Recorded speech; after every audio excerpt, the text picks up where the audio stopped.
सिंध सरकार हलंदड़ साल सूबे अंदर 37,000 उस्ताद भर्ती करण जो ऐलान करे छडियो। सूबाई वज़ीर सईद गनी चयो आहे त अपोज़िशन जे करे बजट में ॻाल्हाइण जो मौक़ो न मिली सघियो। मुक़ररियूं ऐं बदिलियुनि ते पाबंदी हुई। कुझु माण्हू फरमाइश ते बदिलियूं कराईंदा हुआ। सिंध काबीना खां मंज़ूर करायल मुक़ररियुनि ऐं बदिलियुनि ते अमल दरामद 1 जुलाई खां थींदो। कराची में प्रेस कॉन्फ्रेंस कंदे तालीम वारे सूबाई वज़ीर सईद गनी चयो त 1 साल दौरान उस्तादनि जो 1 दफ़ो बदिली थी सघंदी। जिते टीचर्स घटि आहिनि उते टीचर वञी सघंदा। बदिलियुनि जे करे शागिर्दनि जी तालीम मुतासिर थींदी हुई। PhD जो कैडर तब्दील न थींदो पर प्रमोशन थींदो रहंदो। सईद गनी चयो त 37,000 उस्तादनि खे भर्तियुनि वारो अमल हाणे 3 सालनि बजाए 1 साल में ई मुकमल कयो वेंदो। तालका एजुकेशन ऑफिसरनि जूं भर्तियूं सिंध पब्लिक सर्विस कमीशन ज़रिए कयूं वेंदियूं। टीचर्स ट्रेनिंग स्कूलनि खे पब्लिक प्राइवेट पार्टनरशिप तहत हलाया वेंदा।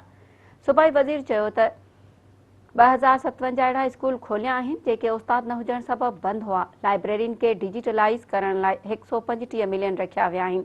186 नयूं स्कीमूं रखियूं आहिनि। हुन वधीक चयो त हिन साल स्कूलनि खे घुर्बल फर्नीचर ॾिनो वेंदो ऐं सिंध एजुकेशन जे बजट में हलंदड़ साल 13% इज़ाफ़ो कयो वियो आहे। जंहिं तहत 2,500 ॿारनि खे स्कॉलरशिप ॾिनी वेंदी।